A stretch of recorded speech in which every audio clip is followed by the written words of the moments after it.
onto the line of scrimmage, and give Marcus all the time he needs. Because like on Saturday, he had all the time in the world for the most part, and on the plays maybe we let up a little bit, he was able to scramble and gain some yardage. So like I said, it's fun being that crucial squad that gets it done up front, So maybe we'll get a little more attention this year. Maybe an obvious question, but is your goal every game to have a clean sheet, no sacks on the quarterback? Absolutely, yeah. I think I have 1 sack this season so far personally, and I was super mad about it for like 3 weeks. That's kind of something for everybody, Like that's the worst thing that could happen to an offensive lineman is giving up a sack or a tackle for a loss. And like you said, the goal is just to never let that happen at all. Period. Elfridge praised the defensive front yesterday.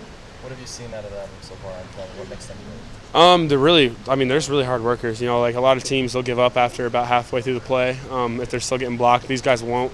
They'll shake. They use their hands to shake off blocks, shake off offensive tackles, and they're just stocky guys. So like I said, they just got good motors, and they stay low and they shake blocks. Taking back to Huff's injury in that last game. Yeah. Where were you on the field? Did you see it, and what was your initial reaction? I didn't see it happen. I just saw him go down. I heard him yell, and so I just ran over there to kind of see what was going on with him.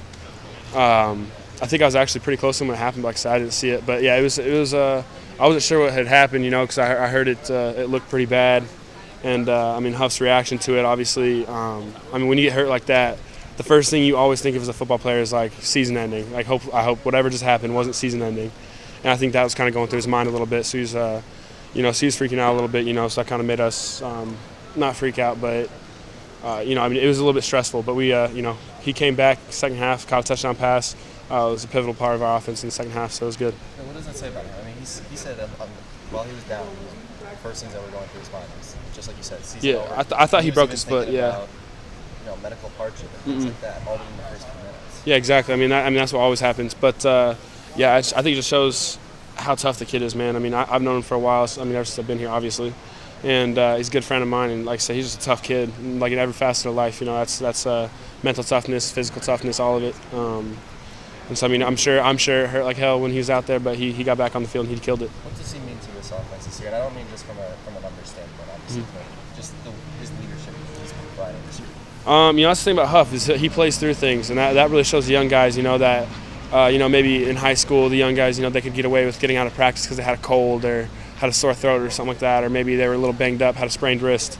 But when Huff practices through those kind of things and plays through those kind of things, and when we have older guys that do that stuff, the younger guys really look to that and like, okay, well, I can play hurt. if it's not like a torn ligament or a broken bone, or something that if it can be played on, it's going to get played on, regardless of the discomfort.